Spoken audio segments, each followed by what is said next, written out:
Hey, everybody. Welcome to Daniel Davis Deep Dive. We have, as you see on our screen right there, the ever popular Tony Shaffer, president of Project Sentinel, host of the Hard Truth podcast, and just all around great guy, and definitely show fave. Tony, welcome to the show. Welcome to Monday morning. Danny, always great to be here, and it's good to kick. It's another week already. We're already in the second week of January. It's going fast already. So thank you. I'm thinking I need to get my Christmas card list already ready. It seems like it's getting closer every day. I got to send a Christmas card and get well card to Lloyd Austin. Who'd have thought he'd go down and be in the hospital? You know? Yeah, or that anyone would know about it. That's right. How do you know these things? We don't tell them. Come on, man. What is going on with that? How can the Secretary of Defense not tell the President of the United States that he's off the grid, not tell his deputy that he's off the grid?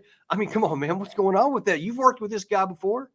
I have, and I've worked at that level, with the Joint Staff and the Secretary of Defense. So let's break this down into its component pieces. First, as you said, how does it happen that the Sec Def doesn't tell his boss, like, "Hey, boss, I'm going to be in the hospital. I'm going to be in even if Austin can't say it because he's in ICU, which is kind of important unto itself.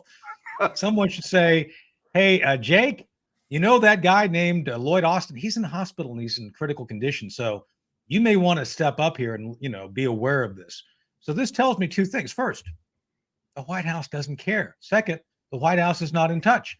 As you know, I'm friends with and mentored by the Reagan guys. I'm still friends with Ed Meese. Ed and I meet on a regular basis. He tells us war stories. We have discussions. I was mentored by the late Bud McFarland. God rest his soul, Bud. I miss you. Chris Lehman, who was the nuclear weapons advisor to President Reagan. Chris and I are close friends. John Lehman, his brother, Secretary of the Navy. The one common feature of the Reagan guys, I know for a fact from talking to them in person, they were communicating constantly. Not a day went by that they didn't review the state of things as a team. They were a team, Danny, a team. You've been in command. I've been in command. I've been in directing things. I direct things now. I am constantly in contact with people who work with, by, and through me. Constantly, 24/7. And I'm not dealing with the big lieutenant stuff. This is not Secretary of Defense, man. So that's the first point. Second point, who's in charge? Somebody is still in charge in this chaos, but who is it? Because it's most certainly not the White House, and this explains a great deal. You and I've talked both online and offline about the fact that the responses of this administration are lacking. They're not adequate. They're not timely. They're not uniform. They're not effective. The responses are not effective. They're not strategic. Let's throw that in there. So this explains a lot about why they're always behind the curve, because you know what? And the answer is this: it's all about the narrative. They could care less about Americans dying or issues being affected. It's all about how can we spin this for potential benefit to a domestic audience. That's what it's all about.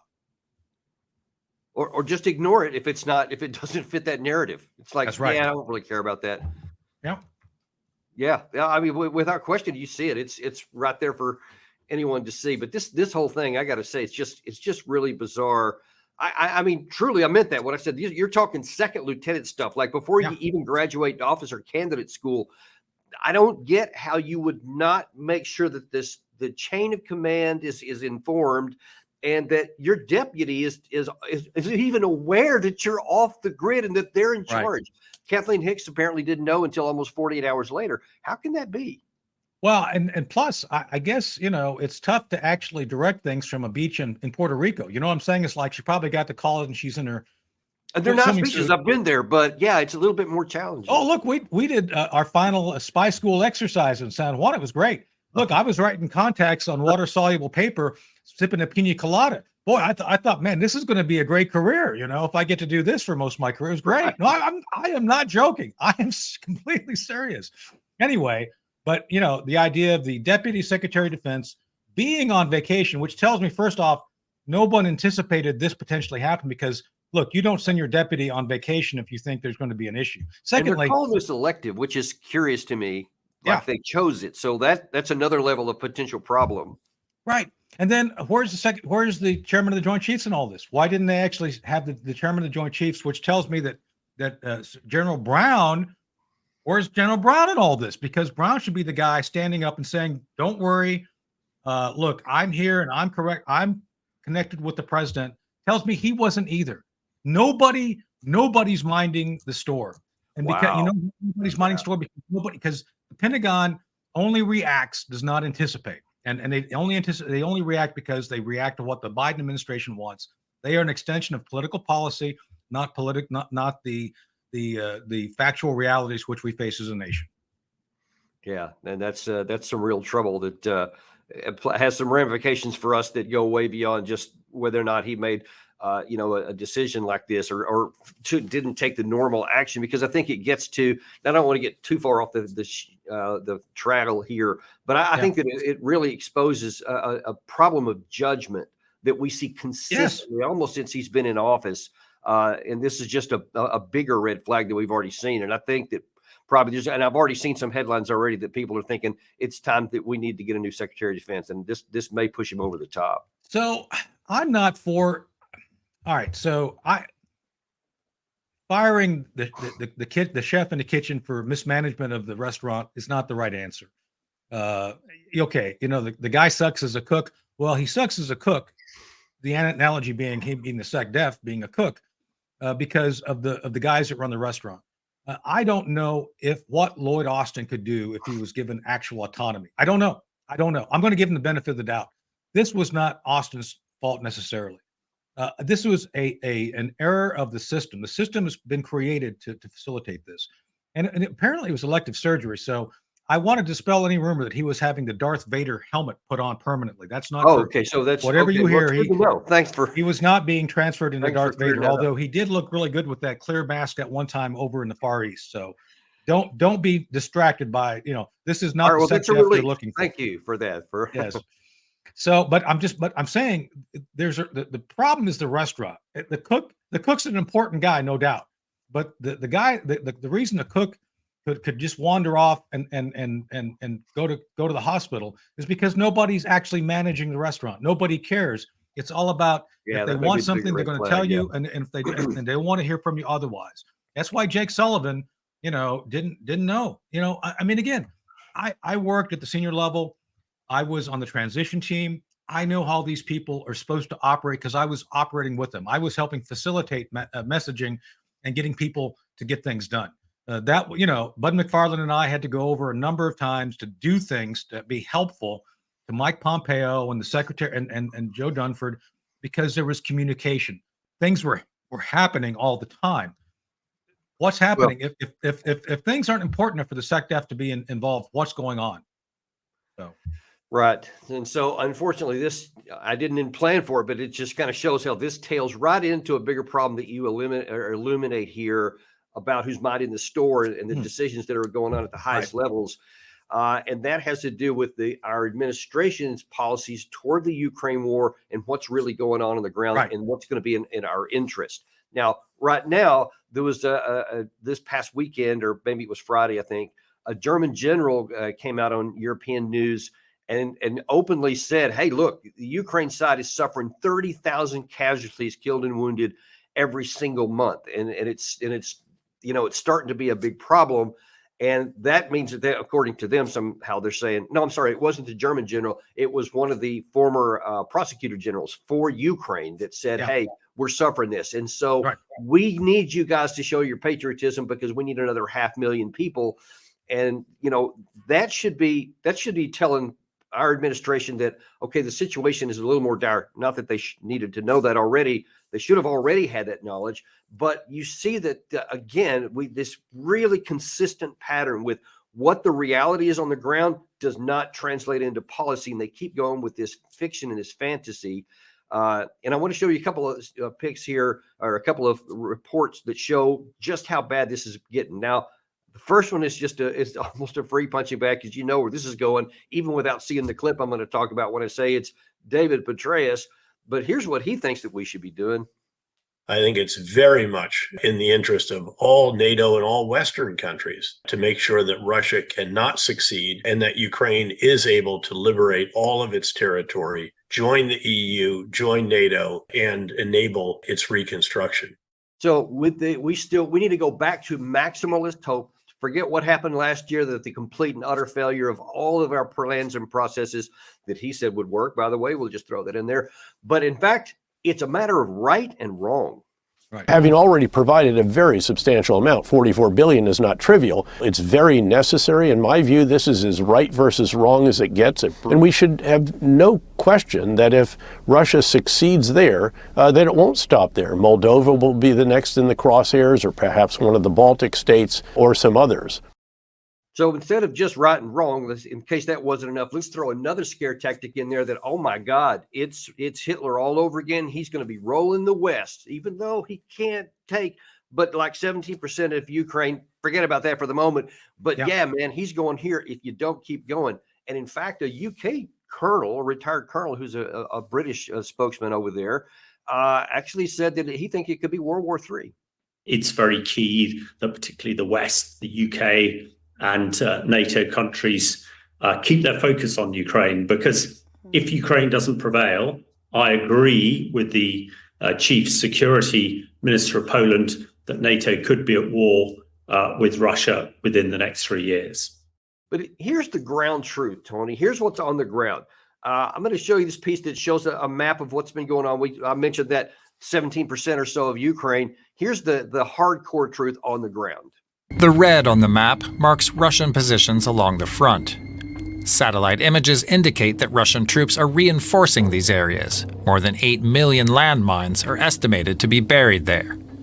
The Ukrainian army has not been able to find a way through.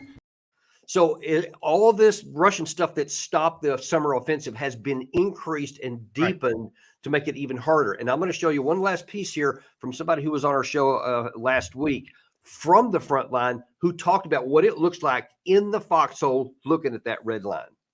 It was unlike anything else I've experienced in any previous war, and primarily because of drones. From the very start, we were actually hunted by drones that would come one after another once they found our position.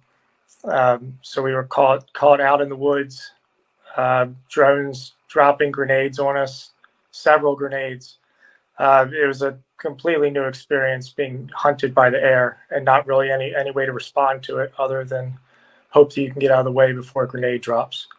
The artillery is unbelievable, probably on average every 10 seconds or so. There's no real way to advance when you can't step out of the dugout even to take a leak without risk of dying from a grenade coming from the sky. So there is no prospect for Ukraine to eject Russia, get that red line out. Russia's getting stronger by the day. Ukraine is not. They're trying to now add 500,000 more conscripts. What is America's policy, or what should America's policy be instead of this? Yeah, we're just going to keep going as though there's nothing real on the ground. So going from tactical to strategic, let's just walk through what is at stake. First, he correctly identified the problem. The Ukrainians don't have any ability to control the air, especially with drones.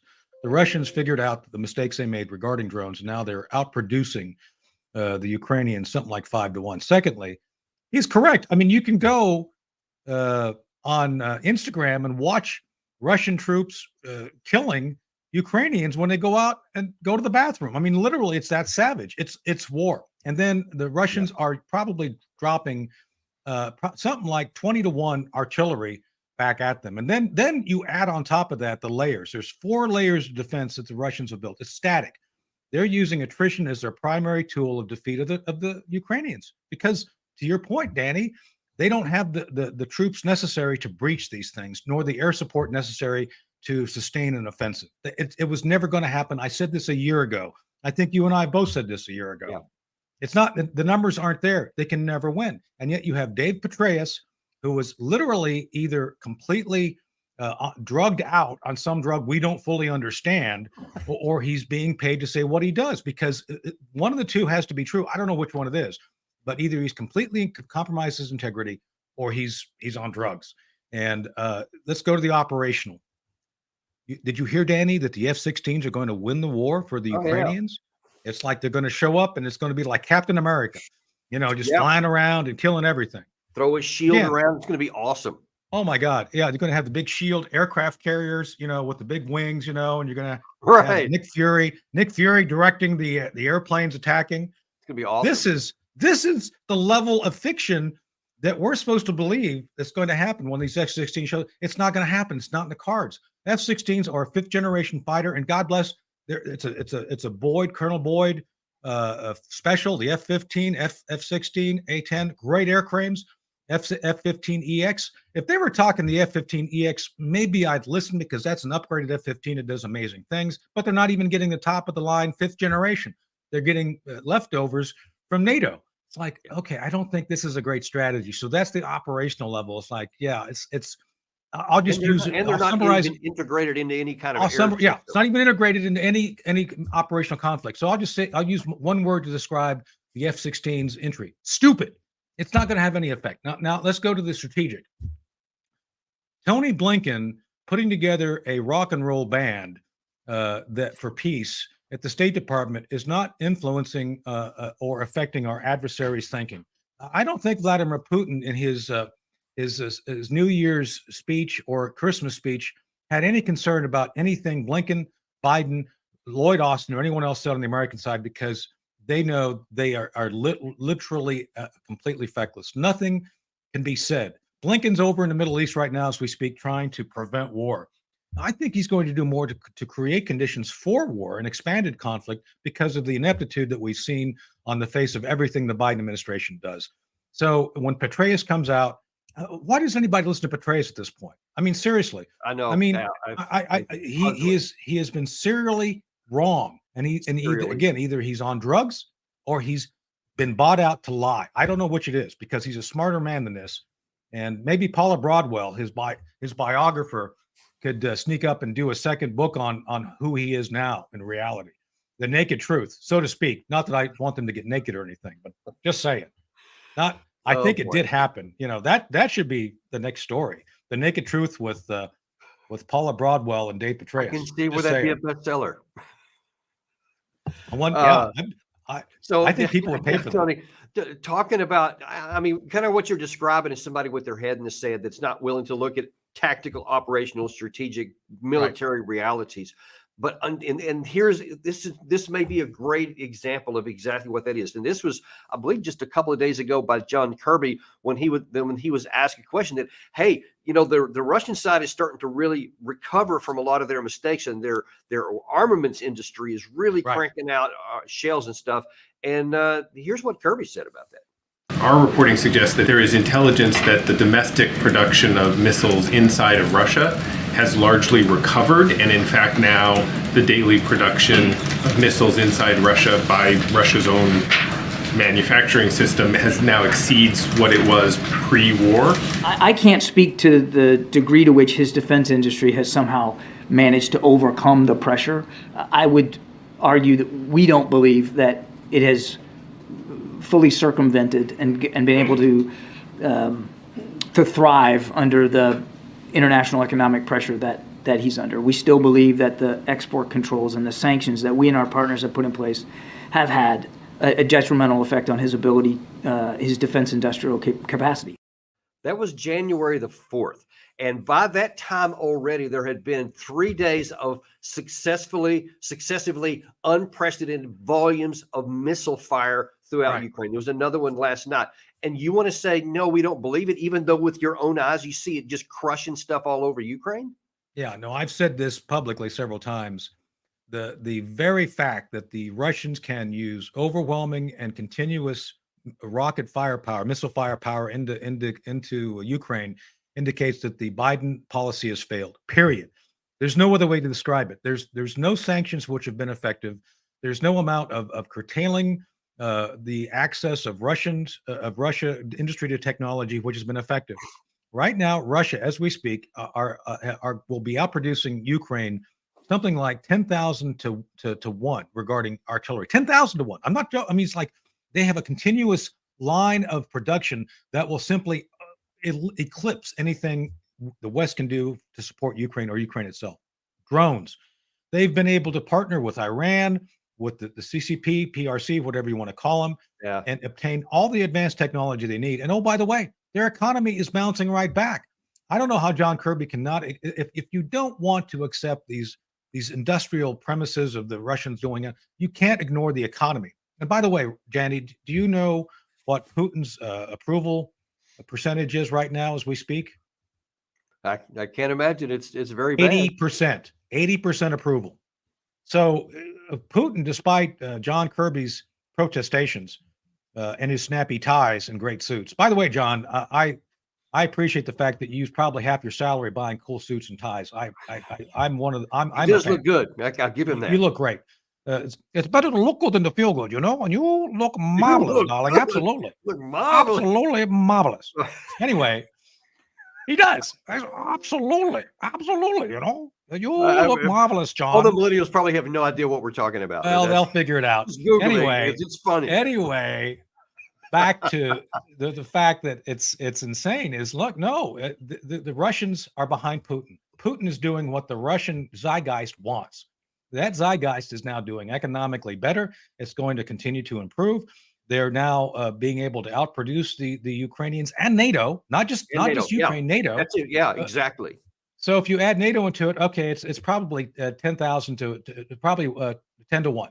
Not 1,000, not 10,000 to 1, but 10. It's a high order of magnitude above what NATO can provide. But there's no path to victory for the Ukrainians.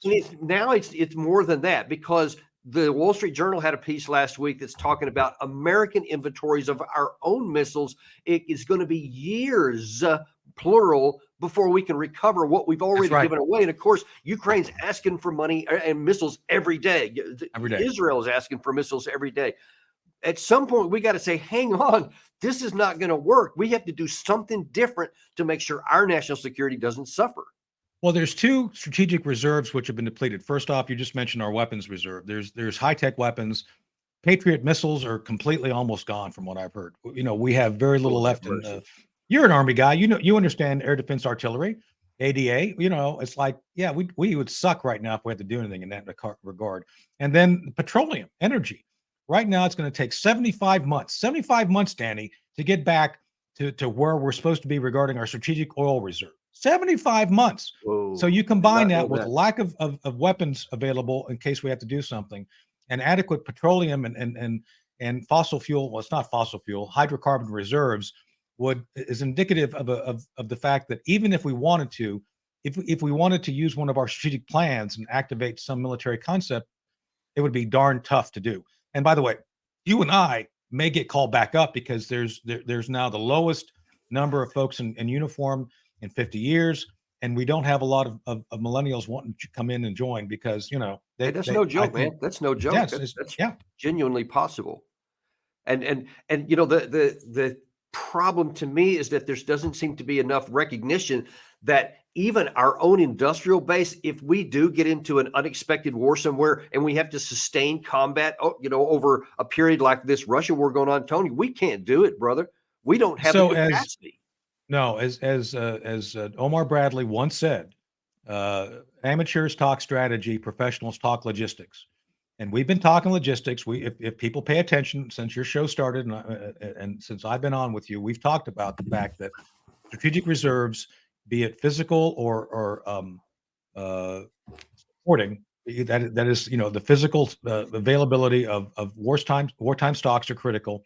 The critical availability of support capabilities such as fuel, petroleum, food, all these other things which have to go into supporting a military.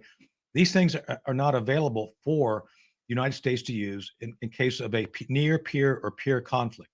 Remember, Danny, part of our problem is we've been fighting counterinsurgencies for the last, 20 years. Yeah. Counterinsurgencies are nothing compared to the land wars that the greatest generation had to face during World War II in Korea. It's not anywhere near what the last time we did this was Stormin' Norman Schwarzkopf, and God bless him, he got it right. That was a near peer conflict using the Fifth Corps and some other amazing units, and did a great job. But we have not had an experience nor leaders who understand what we're talking about here for a long time. And added to that, Tony, the last section I want to talk about here, it again kind of highlights just whose interest are we worried about here. Now you have, and again, this is an easy punching bag. First, I'm going to show you something that Ben Hodges said, because it seems to perfectly align with what Zelensky is saying here. Let me show you first what Zelensky said. Sure.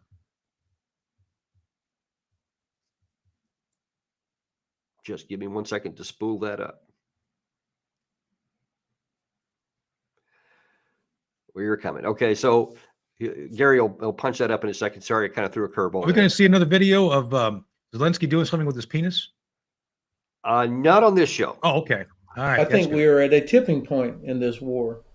Clearly, Russia has failed to achieve its objectives, but it has adopted a long war strategy, attempting to convey to the West that they have endless resources by pushing in thousands of untrained troops into the meat grinder. They're willing to accept those kind of casualties for the purpose of conveying that they have endless resources.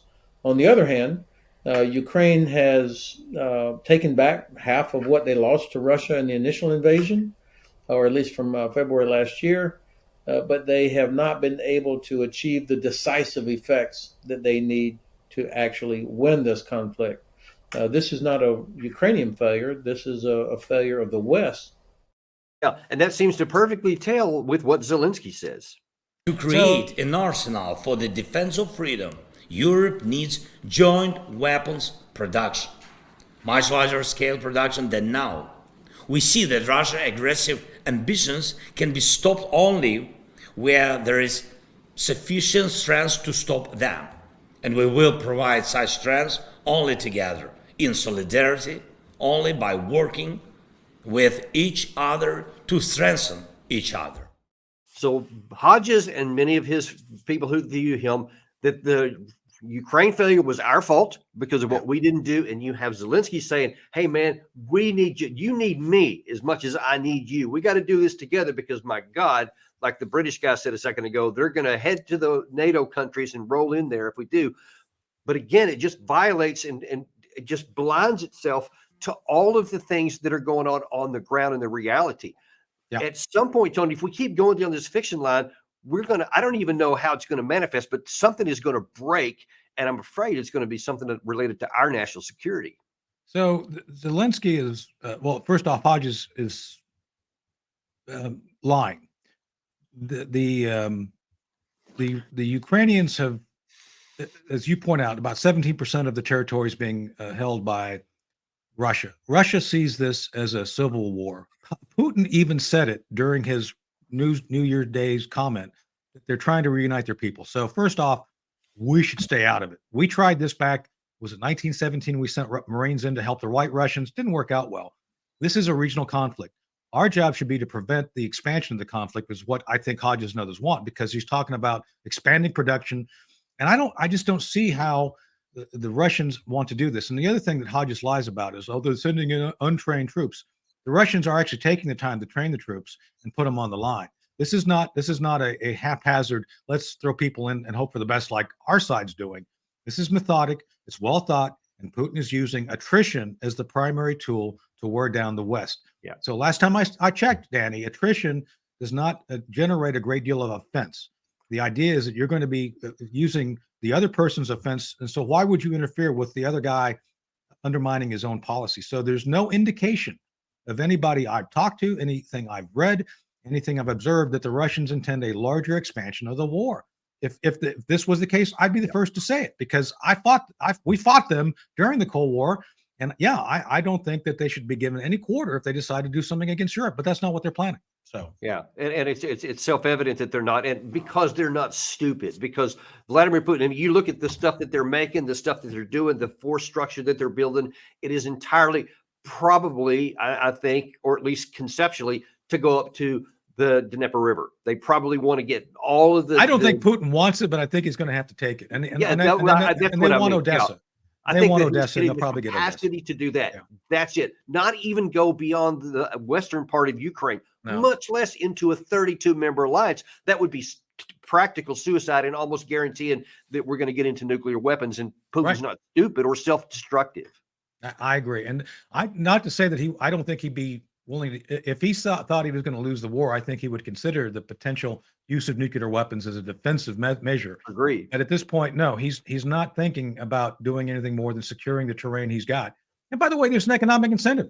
He's going to be taking over some very rich oil and gas reserves in the Donbass and the Black Sea. It's like he'll be happy with those. That's why at this point, it's best to seek some level of negotiated settlement. Again, this is, to me, Danny, this is a regional conflict we should not be in the middle of. So I completely agree with that. And I pray to God, I know you have lots of conversations with people. I just pray for the day when somebody in the current administration starts listening to you before it's too late, because we don't seem to get listening to us. I mean, your voice is very important, and the folks in Europe appreciate your clear thinking and factual assessment of what's going on. So, and by the way, shout out to Lloyd Austin. You know, General Austin, God bless you. I hope you recover soon. And yeah, and I do. I mean, I'm being serious here. I feel bad about anytime anybody I served in combat with. With that said, you need to get your act together. Indeed. We'll leave it there. Tony, thanks so much for being with us. Always a pleasure having you on the show. We look forward to the next time. And everybody continue to listen to The Hard Truth, because, man, you just get a taste of it on our show here, but you need to go over there and get a little bit more of your fill like we do. So thanks to Tony. We'll see you next time, and we'll see you all on the next episode of Daniel Davis Deep Dive.